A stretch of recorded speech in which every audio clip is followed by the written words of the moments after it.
Oi, professor, tudo bem? Tudo bem, querida? Bem-vindo. Nós estamos preparando um material para um site de química voltado para alunos de ensino médio e, no caso, o tema é justamente álcool. Você acha que existe realmente uma estratégia específica de marketing voltada para jovens a fim de torná-los usuários de bebidas alcoólicas? Eu acho que sim. Bom, primeiro seria bom a gente falar o seguinte: muitas pessoas acham que marketing é um sinônimo de propaganda, né? Isso, acha que tem a ver só com fazer uma campanha, botar na televisão, nas rádios e tudo mais. Na verdade, o trabalho do professor de marketing, como eu, por exemplo, a gente tenta estudar o comportamento humano e entender o que as pessoas esperam, o que eles desejam, o que eles necessitam. A gente tenta entender isso para depois oferecer produtos que atendam essas expectativas dessas pessoas. Onde o álcool entra nisso aí, provavelmente? Eu entendo que, talvez mais para o jovem do que para o adulto, mas também para muitos adultos, o jovem, além de ser um produto que ajuda, de certa maneira, a descontrair, ele também permite que você ganhe, vamos chamar assim, um pouco mais, um estado de espírito diferente, para você ganhar coragem para tomar algumas decisões que normalmente muitos jovens não tomariam. Enfim, então é um público potencial consumidor dessa bebida, desse produto chamado álcool, bebidas as mais diversas, e um número muito grande de consumidores. Ainda envolve também aquela história de, se você pensar assim, socialmente ou antropologicamente, nós, quando a gente se junta, eu, você e mais uns amigos, alguém vai sempre comer ou beber alguma coisa, concorda comigo? Você passa em qualquer lugar, tem duas outras pessoas, tem alguém vendendo amendoim, eu estou oferecendo um cafezinho para alguém. E quando esse ambiente é um pouco mais descontraído, ele tem um pouco mais festivo, típico do ambiente jovem, aí sempre pinta em algum tipo de bebida alcoólica, na medida do possível. Enfim, então se juntar esse evento social, que é a reunião entre pessoas, e mais um tipo de produto como álcool, que ajuda a relaxar, a extravasar, a interagir, você cria uma situação propícia para consumo, principalmente de jovens, porque talvez precisem mais do que a maioria dos adultos tirar esses freios que normalmente acontecem. Então vamos lá, quero ficar um pouco mais popular, aí é natural que eu beba um pouquinho. Você veja bem, talvez tenha sido até, não sei explicar a evolução porque tem acontecido isso, mas eu vejo alguns jovens que não são tão enturmados assim, e às vezes começam a beber um pouquinho para ver se conseguem se enturmar.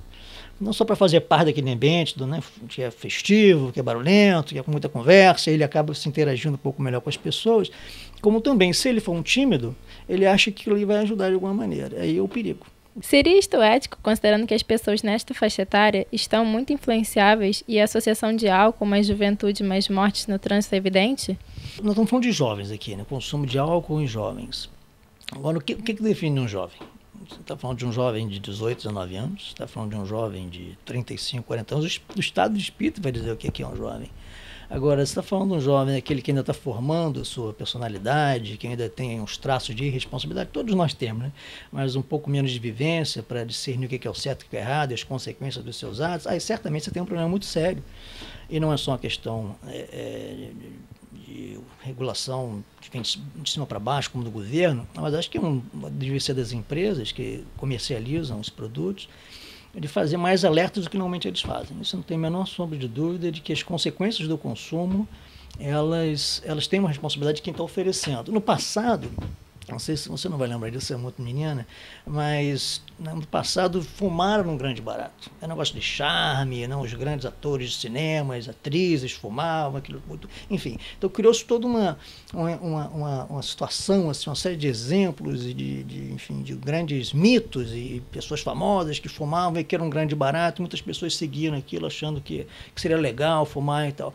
Eu acho que na nossa geração, na minha mais talvez, na sua também, nas nossas duas gerações, eu acho que a bebida veio tomar um pouco desse lugar. Então passou a ser menos legal você fumar e mais legal, ou mais, sei lá, mais cool, mais hino, você está tomando bebidas alcoólicas, fazer parte dessa patota, aquela coisa toda.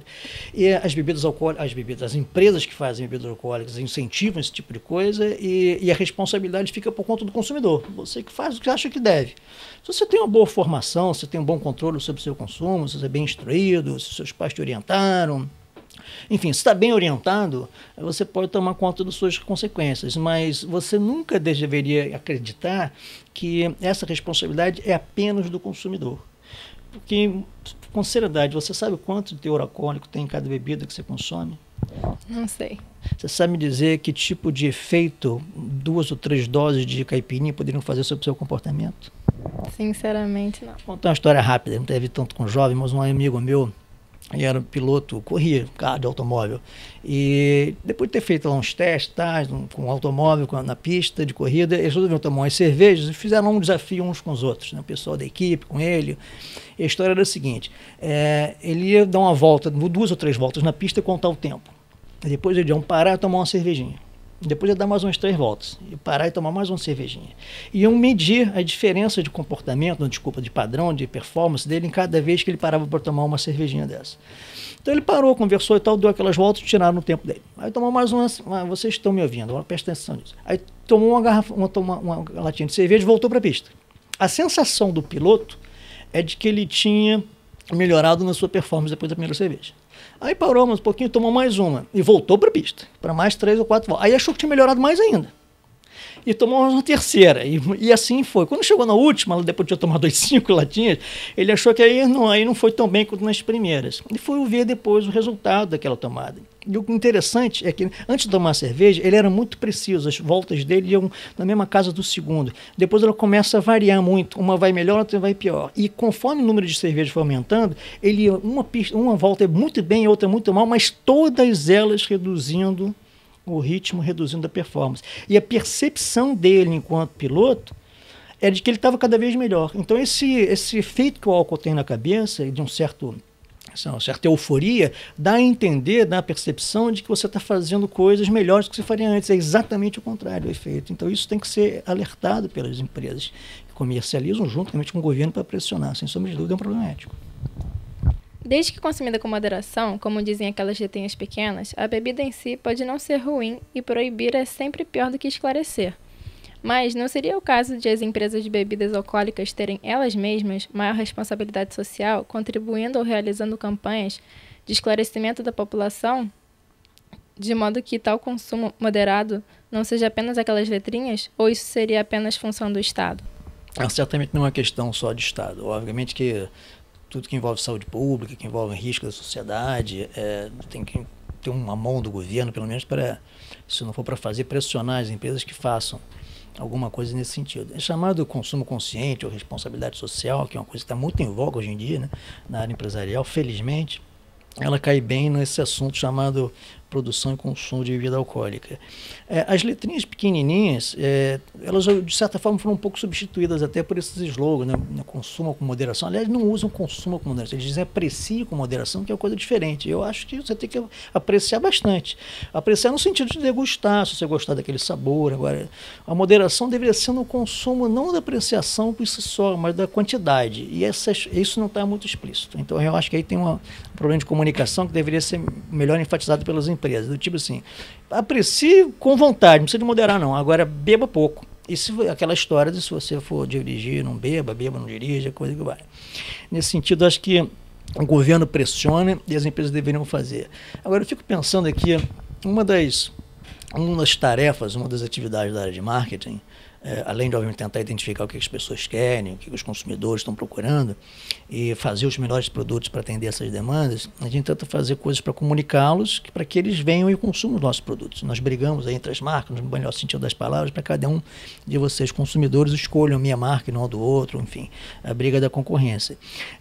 Naturalmente não, mas de alguma forma os empresários acabam aceitando a ideia, ou pelo menos acreditando, que a melhor maneira que eles têm de ter sucesso empresarial é fazendo um volume de vendas que talvez seja incompatível com o comportamento do consumidor, deveria ter. Então, nesse caso, eu acho que é clássico. Ou seja, eu quero, no fundo, como empresário, talvez que vocês comprem maior quantidade possível dos meus produtos, desde que se satisfaçam com ele. Agora, se a demanda excessiva ou se o consumo excessivo gera um problema de comportamento, ou os acidentes e mortes no trânsito e tudo mais, aí eu tenho obrigação e deveria vir automaticamente, naturalmente, os empresários de tomar alguma medida, por exemplo, mas tome cuidado sabendo que isso aqui gera essas complicações, como eu bem falei, a quantidade de álcool você tem que saber qual é, onde é que fica o limite, assim, eu tenho que alertar um pouco sobre esse padrão de comportamento que normalmente não vem na letrinha e em lugar nenhum.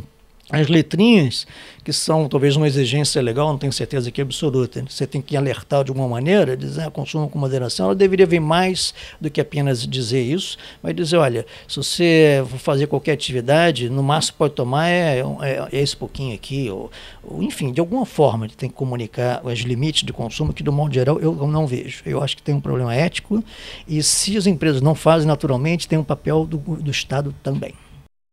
Agora, me diz uma coisa, aquelas louras todas, aquele bando de mulher bonita em propaganda de cerveja, isso ajuda mesmo a vender? Afinal, sucesso com as mulheres e beber não tem nada a ver. Aliás, normalmente é ao contrário. É verdade, as mulheres são lindíssimas. E não é só em anúncio de bebida alcoólica, de cerveja, que você encontra mulheres bonitas apresentando produtos. Aliás, uma coisa curiosa, né? Eu profissional de marketing, embora não seja da área mais de tanta comunicação, eu sempre me pergunto, por que quando está vendendo uma geladeira tem que ter uma mulher seminua, às vezes um automóvel? Faz parte, eu acho, de uma sociedade também muito, muito machista, né? Ainda tem um traço, um resquício disso, mas eu acho que tem uma outra explicação. Principalmente a gente está falando de público jovem. E jovem que eu estou dizendo é o jovem em idade da faixa dos 18, 19, 20, porque antes disso não pode consumir bebida alcoólica. E não só isso, né? Também um jovem um pouco mais avançada de idade, talvez não casado, provavelmente não solteiro, que é o apelo sexual por trás do consumo, erótico, né, do modo geral. E no caso da bebida, eu tenho uma tese, acredito que é o seguinte, isso tem a ver um pouco com o que eu falei na primeira resposta. A pessoa que é tímida, a pessoa que tem dificuldade de socialização, ou, enfim, de alguma maneira quer se integrar num grupo e às vezes não consegue, acha que a bebida é uma das soluções, é uma das saídas, né? Você vê até em televisão, em filmes, quando você tem uma situação de um pouco mais de tensão, de risco, o cara diz assim, chavão, eu preciso de uma bebida. Esse verbo precisar é típico, forçoso, vai ser a solução aqui. Então tem uma cirurgia que, olha, não vai ter que fazer alguma coisa, vai doer muito, não tem anestesia. Toma um gole daquilo de uns conhaques, uma coisa pesada. Então dá a ideia de que aquilo vai te trazer um certo alívio. O que isso tem a ver com a mulher bonita?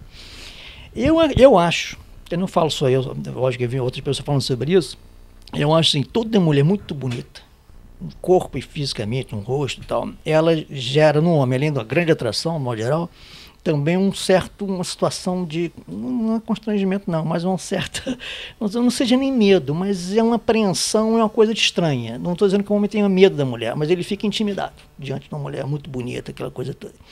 E quando o cara já é tímido, quer tomar uma iniciativa para ver se consegue conversar, conhecer realmente, para quem sabe ter chance de um segundo encontro, ou expandir aquele encontro para estender mais adiante, mais tarde, ele tem que ter essa coragem, ele fica diante daquela beldade, aquela beleza, aquela situação que é mais ou menos o seguinte, vou levar um fora. Então, eu não quero levar, ninguém gosta de levar um fora. Então, eu vou fazer, eu vou tomar coragem. O que é tomar coragem? É tirar aquelas amarras, né, todas aquelas coisas que inibem ele e através do álcool ele tenta se soltar. Então talvez o que as campanhas de comunicação façam muito sutilmente, e aí é um lado psicológico que tem que ser conhecido, seja pretensamente supor ou propor que a bebida alcoólica, o álcool com cerveja, ou não importa, vinhos, o que seja, principalmente os populares, que são mais a cerveja, vão fazer com que você faça parte daquele grupo, né, de tantos amigos, cerveja dos amigos, aquela coisa toda, vai ser muito popular, vai se divertir muito, vai rir muito, e vai ter contato e convívio com aquelas mulheres e aquelas beldades. Logicamente que pode ser uma proposta muito subjetiva, muito sutil, mas leva algumas pessoas a acreditarem que, através do álcool, eu posso ter a coragem de, quem sabe, tentar chegar próximo dessas mulheres assim sensatas. É uma interpretação minha, muito pessoal, mas que faz algum sentido, faz. Principalmente no caso de bebidas. Você gostaria de deixar alguma mensagem sua para as pessoas? Eu acho que a mensagem tem que ser feita não só para os jovens, para os meninos do ensino médio, vocês alunos aí que estão me ouvindo, vocês estudantes, vocês garotos, e talvez seja difícil, eu sou pai também, felizmente não bebo muito, gosto, aprecio, gosto de um vinho, aquela coisa toda, não bebo grandes quantidades, tenho 5 filhos, todos jovens, meninas, e o que eu faço em casa muito naturalmente é dar um exemplo, que eu acho que vocês deveriam tentar puxar esse exemplo quando fosse o melhor exemplo possível que vocês tiverem, próximo de vocês. Meu pai, particularmente, foi um homem que bebeu muito, daquela geração, né? Assim, cigarros e bebidas faz parte do charme, né? E de certa maneira, fomos expostos quando criança, algumas aventuras, papai dirigia, né? A gente achava aquilo muito engraçado, com um jipe no sítio, na lama, quase que capotando, e só depois, do mais velho, você percebe que ele estava de pileque, ele, os amigos dele, motoristas dele, enfim, nós éramos, de certa forma, vulneráveis àquela situação toda. De alguma maneira eu aprendi com essa experiência, embora tenha naquela época me divertido muito. Hoje em dia eu penso, não, foi muito arriscado, foi muito perigoso, não faço isso com meus filhos, de modo geral. Meus filhos não me veem bebendo muito, mesmo porque eu não bebo muito mesmo, e às vezes fica com aquela ideia de que a bebida ela é incentivada não tanto só pela propaganda pelas empresas, mas muito pelos adultos que nos acompanham. Então, algumas pessoas têm o dissabor, felizmente não tive isso da minha família, de ver um pai ou uma mãe que bebem muito e acabam gerando agressividades, violência, aquela coisa toda para um lado. Isso é um excesso, é um extremo. Não vamos seguir esse exemplo. Outro exemplo é o pai ou a mãe que bebem para se divertir. Aí tem toda aquela áurea, aquele ambiente que é do final de semana, que é na praia, que é no clube, e se bebe o dia inteiro. E é como se estivesse relaxando. Eu acho que isso não é um exemplo legal. Eu estou dizendo, se eu tivesse com vontade de tomar muita coisa, não seria nunca na frente dos meus filhos, para começar. Então, às vezes o pai quer soltar um pouquinho mais, que ele trouxe todo, passa de algumas situações que eu acho que não deveria. Então, temos que seguir exemplo. Deixa o seu pai relaxar, sua mãe relaxar, se for o caso, mas não vamos seguir esses exemplos. Nunca vamos, obviamente, nessas situações, querer dirigir automóvel, carro, coisa que vale. Enfim, isso obviamente seria uma mensagem mais simples. Agora, vocês quando se tornarem mais velhos, adultos, tiverem sua própria casa, tomar conta da sua própria casa, né, do coração, também vamos evitar de fazer do bar um santuário, que eu vejo muitos lugares, muitas casas, onde o bar é um lugar de orgulho, que a família bota uma iluminação especial e tem uns enfeites, não sei. Às vezes a casa é pequena, mas o espaço do bar é reservado e ali quase que você não pode tocar. E o tal do não pode tocar gera a ideia do proibido. Aí o garoto fica alimentando aquilo, não, quando eu chegar a 18 anos eu vou entrar nesse bar, eu vou poder fazer, e vai querer repetir. Então a gente fica fazendo da bebida, do ambiente da bebida, como se fosse uma coisa assim meio mágica, e gera essa expectativa, essa ansiedade, essa curiosidade para os meninos no plano futuro, que, olha, se na minha casa o bar é o lugar mais importante, mais iluminado, mais moderno, mais reservado, então no futuro eu quero, além de ter curiosidade de conhecer, replicar para minha casa e fazer desse ambiente dar um santuário para mim também. Isso tudo a gente pode não perceber, nós os pais talvez não percebamos tão bem assim, mas a gente acaba gerando essas expectativas e dando esses exemplos, né, da relaxamento no final de semana. Cerveja você não tem que beber o dia inteiro. Quem tem que ser? As pessoas, o cara já está caindo e continua bebendo, isso não é exemplo para ninguém. Cerveja, eu vejo festa de criança, o cuidado que muitos pais têm, principalmente criança de 1 ano, 2 anos, a festa de aniversário, não pode faltar gelo, ou gelo para cerveja. Agora, o refrigerante pode ser quente para as crianças. Isso é um absurdo completo. O copo de cerveja especial, ele é relavado, trocado, ele bota no freezer para ficar geladinho. Não faz com refrigerante, não faz com suco de fruta.